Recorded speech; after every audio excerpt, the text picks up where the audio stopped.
Good morning!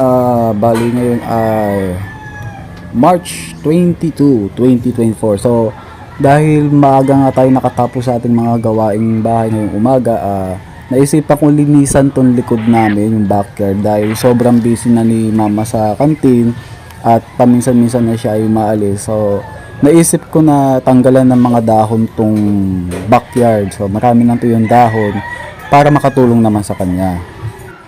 So ito, hindi ko na pagpapalam tong gagawin ko. Sana hindi niya ako pagalitan. Ali, tulungan ko na lang siya. Tapos activity na rin sa para sa mga kids na malaman nila yung ganitong gawain. So ito yung aking mga alaga, yung isa, dalawa, at yung pangatlo naman nandito sa likod.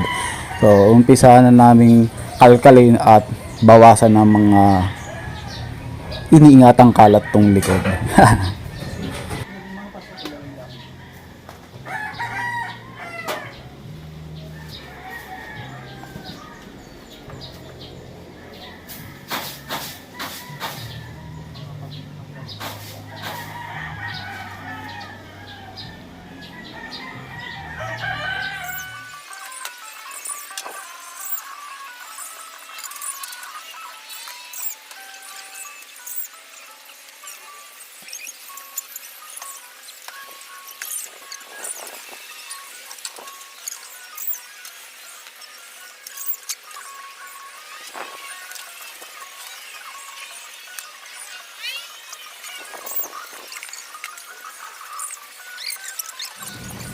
Ito nga pala yung aking lola kay mama, si Lola Penny, yung aming supervisor. So, nandyan siya para supervise kami.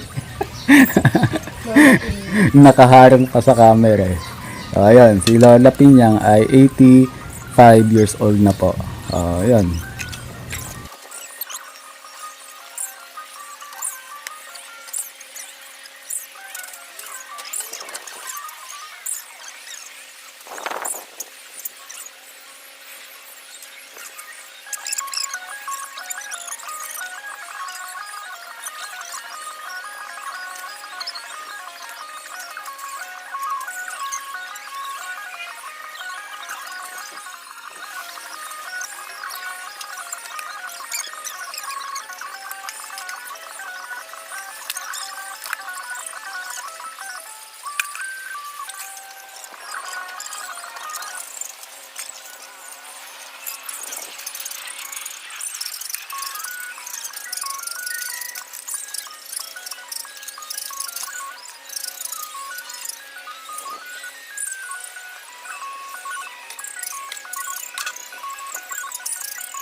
Ayan. Dito naman tayo sa kabilang side mag-aayos. At same pa rin, tutulungan pa rin ako ng mga anak ko para di naman sila mainip. Ako kasi kung lagi sila nasa labas, ganun at ganun, nagpapagod lang din. Dito, matutulungan na nila ako, matututo pa sila. Na yun ang mga kailangan gawin sa buhay, matutong maglinis, o yung wag pabayaan ng ang bahay. Siyempre, habang bata pa sila, alam na nila yung mga tamang gawain sa loob ng bahay. Tama po ba?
O yung mga tanim na sili, yung mga nakapaso, dito ko inilagay sa may gilid. Itong side na to, yung mga sili.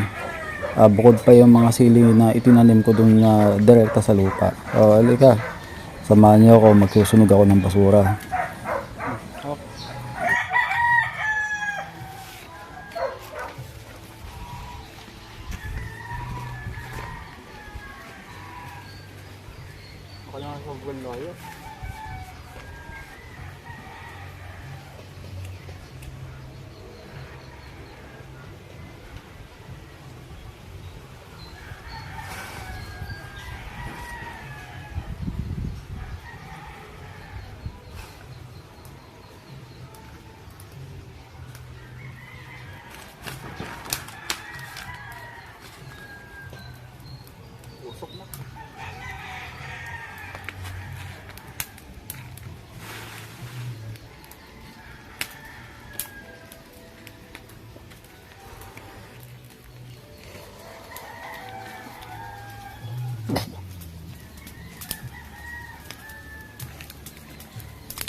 Para punta natin yung mga tanim kong gulay.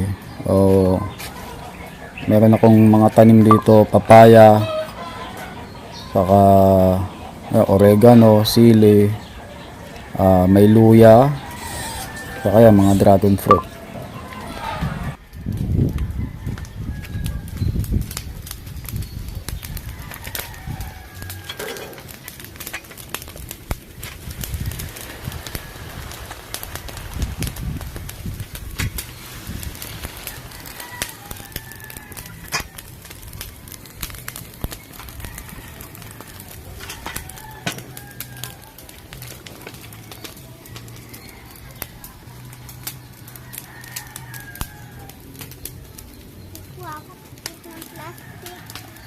Wala.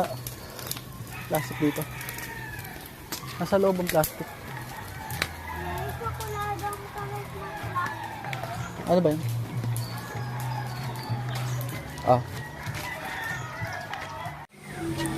Ito na nga.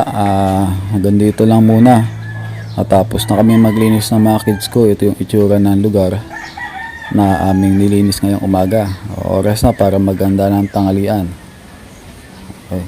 Maraming salamat po.